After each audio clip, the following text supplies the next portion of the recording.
नदी कुठून वाहते नदी?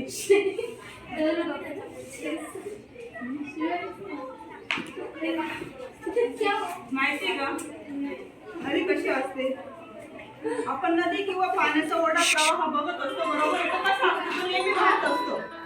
माणसाचं पण माणूस कधीच थांबत नाही, त्याच्या मागे कंटिन्यू कामं चालू असतात. सकाळी उठल्यापासून संध्याकाळपर्यंत माणसाची कामं चालू असतात. अशाच प्रकारे नदीचं पण असतं, ती कंटिन्यू वाहत असते. ग्राउंडच्या पुढे एकदम लास्टला वाहत असते. आपल्या मालेगावची नदी कोणती आहे? कोणती मालेगाव नदी? तिथे विचार बीएडचे वर्ग कुठे सुरू आहे? मोसम आहे तर ती नदी कशी? नाही ग, आतमध्ये नाही ना, घाण आहे ना, प्रदूषण झालेलं आता खूप नदीमध्ये, बरोबर? तसंच आज आपण मग कोणता पाठ बघणार आहोत? जलदिंडी.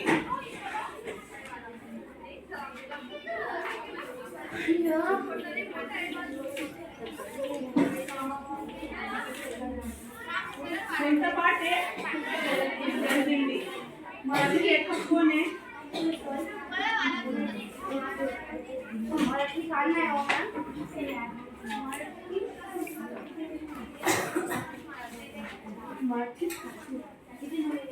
डॉक्टर विश्वास येवले.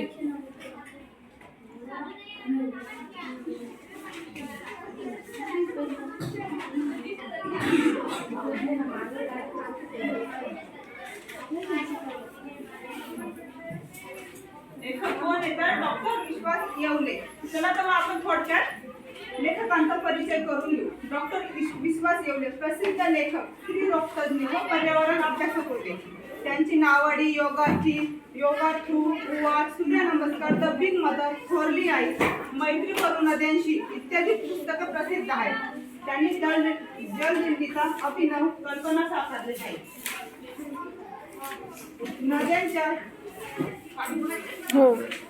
नद्यांच्या जलप्रवाहांच्या प्रदूषणाबाबत समाजात भान जागवण्याचे मोठे काम त्यांनी केलेले आहे. तर लेखकांनी कोणतं काम केलेले आहे? भान जागवण्याचे मोठे काम केले आहे. जलदिंडीची गोष्ट या पुस्तक रूपाने हाच प्रवास रसाळ भाषेत लेखकाने आपल्या समोर मांडला आहे. प्राचीन काळापासून नद्यांच्या काठी मानवी जीवन फुलले, त्यामुळे नद्यांना लोकमाता म्हटले जाते. परंतु आज वापरा आणि फेका या जीवनशैलीमुळे नद्याचे प्रवाह खूपच प्रदूषित झाले आहेत. या पार्श्वभूमीवर आळंदी ते पंढरपूर दरम्यानच्या इंद्रायणी भीमा चंद्रभागा नदीच्या पात्रातील प्रदूषण दूर करण्यासाठी तपाऊ नदी काळ सुरू राहिलेल्या जलदिंडी या थरारक जलप्रवासाचा परिचय या पाठातून करून दिला आहे. प्रस्तुत पाठ जलदिंडीची गोष्ट या पुस्तकातून घेतलेला आहे. कुठून घेतलेला हा पाठ? जलदिंडीची गोष्ट या पुस्तकातून घेतला आहे. आपण आता लेखकाचा परिचय करून घेतला आहे. आपण पाठाचे वाचन करूया. सर्वांकडे पुस्तक आहे ना? पुस्तक काढा आणि लक्ष द्या. मी प्रश्न विचारणार आहे. पेज नंबर सांग. Page number page number 81. झुळझुळत्या वाऱ्यानं मुळामुठेचं संगम पात्र, आनंदाच्या डोहात बुडालेलं, काठावरच्या गर्द झाडीत पाखरांचा चिवचिवाट चाललेला, उन्हा डोक्यावर स्थिर झालेली, संगमाच्या अनुभवाने रोमांचित झालेल्या पानांच्या लाट्यावर सूर्याचे प्रतिबिंब हलत झुलत राहणार, शिडाची नाव या वातावरणात हुळहुळून गेलेली ही नौका, मी संगमावर आणलेली नौकेचं सुकानू एक हातात धरून दुसऱ्या हातात शिडाची दोरी धरून मी पाणी कापत सुटून नौका प्रवास घेतली. मी माझ्या मुलाला आणि त्याच्या मित्रांना नौका शिकवण्याचं ठरवलेलं. 6-7 वर्षाचं वय त्यांचं. शिडाचं दोर धरून तो बसला होता. तो पहिल्यांदाच नौकेत बसत होता. बसताना उत्साह होता, पण जशी नौकाने वेगाने धावू लागली व जोराने हिडकावू लागली तसं त्याच्या उत्साहाचं रूपांतर भीतीत झालं. त्यानं नाव परत काठावर न्यायला सांगितलं. त्यानं धीर दिला की जरी नाव उलटली तरी पोहता येतं, मग काय काळजी, आणि मी तशीच नौका चालवत ठेवली. तरी त्याच्या रडक्या आवाजात विनवण्या चालू होत्या. शेवटीनं रागावून त्याला भित्र म्हणत मी नाव काठाकडे वळवलं. त्या लहानग्याचा चेहरा करारी दिसू लागला. त्याचा आवाज किंचित वाढला. म्हणाला, खडक वाचल्यांच्या स्वच्छ पाण्याच्या तलावात घेऊन चला मला आणि करा नाव उलटी तळ्याच्या मध्ये. काही हरकत नाही, मी भीतो आहे तो या घाण पाण्यात पडायला. सर्वांना समजलं मी वाचलेला. आता सर्वांनी मौन वाचन करायचे. मौन वाचन करा सर्वांनी.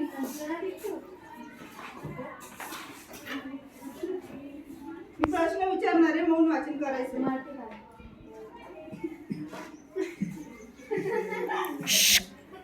Keep silence. अगं शांत बसा.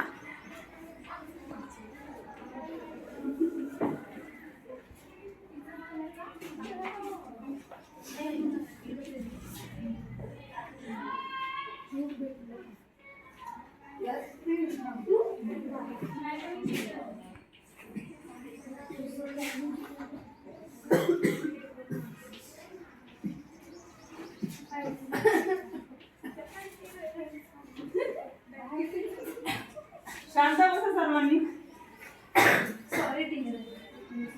वाचायला लावलं मी प्रश्न विचारणार आहे.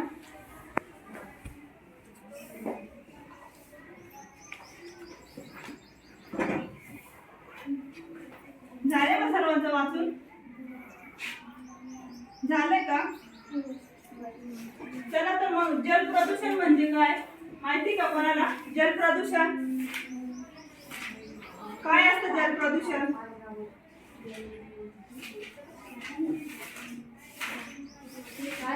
जल प्रदूषण म्हणजे काय? पाण्याचं प्रदूषण. पाणी कशापासून दूषित होतं माहिती असेल ना सर्वांना? सांगा मग.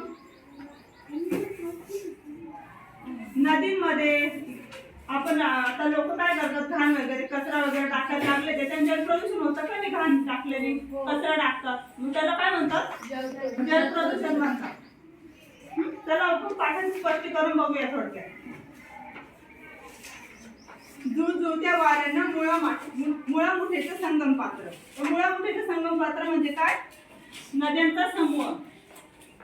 शब्दार्थ वैद्य पाहिजे सर्वांना.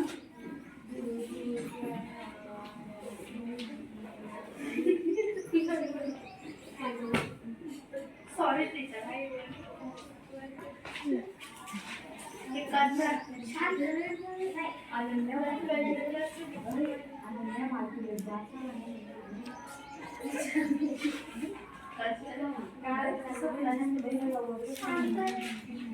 शांत बसा. मुळामुठ्याचे संगम पात्र म्हणजे नद्यांचा समूह.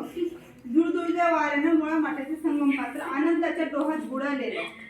म्हणजे काय झालेलं तर पाणी वारा जुळजुळतं वाहत नदींचं, बरोबर आहे. आनंदाच्या डोहात बुडाले, आनंदी न कसल्याही प्रकारचं टेन्शन नसलं अशा प्रकारे ते झुलत होतं. काठावरच्या गर्द झाडीत पाखरांचं चिवचिडत चाललेलं. तर काठावरच्या गर्द झाडी म्हणजे काय? दाट झाडी. दाट झाडीमध्ये काय चाललं तर पाखरांचा चिवचिवाट चाललं. ऊन डोक्यावर स्थिर झालेली, संगमाच्या अनुभवाने रोमांचित झालेल्या पाण्याच्या लाटावर सूर्याचे प्रतिबिंब हलत होते. तर काय चाललं तर ऊन हे सकाळ होती, पहाट होती, बरोबर, हळूहळू ऊन वाढत जातं. तसंच सांगितलेलं लेखकांनी. ऊन डोक्यावर स्थिर झालेली, संगमाच्या अनुभवाने रोमांचित झालेल्या पाण्याच्या लाटावर सूर्याचे प्रतिबिंब हलत होते. झुलत राहणाऱ्या शिडाची नाव या वातावरणात हुरहुरून गेली. शिडाची नाव काय म्हणजे? नौका माहिती आहे तुम्हाला? जहाज, त्याचा एक भाग म्हणजे शिडाचे नाव. ही नौका मी संगमरावर आणलेली. तर नौका म्हणजे काय? जहाज.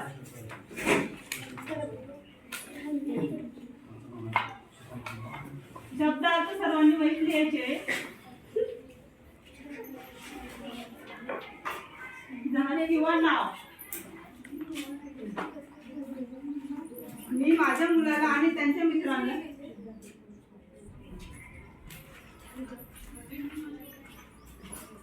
सर्वांना समजलं इथपर्यंत स्पष्टीकरण?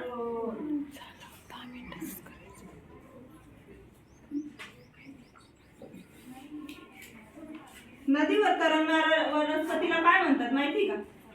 नदीवर जी वनस्पती तरंगते त्याला काय म्हणतात? जलपर्णी म्हणतात. काय म्हणतात त्याला?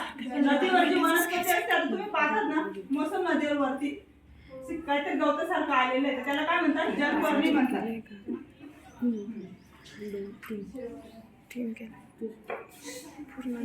मी आता तुम्हाला रिकामी जागा विचारते, मला त्याची उत्तर द्या.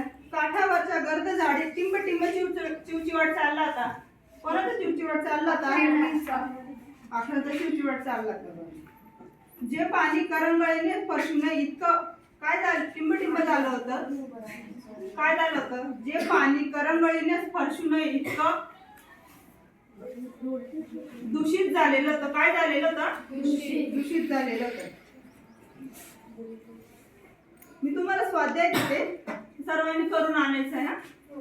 जलदिंडी विषयी 200 ते 300 शब्दात माहिती लिहून आणायची. काय, जलदिंडी विषयी 200 ते 300 शब्दात माहिती लिहून आणायची आहे. मी सर्वांचं चेक करणार आहे. तर आपण जलदिंडी हा पाठ विश्वा ठेवली यांचा बघितला आहे. उर्वरित भाग आपण पुढील तासिकेला बघूया. समजलं इथपर्यंत?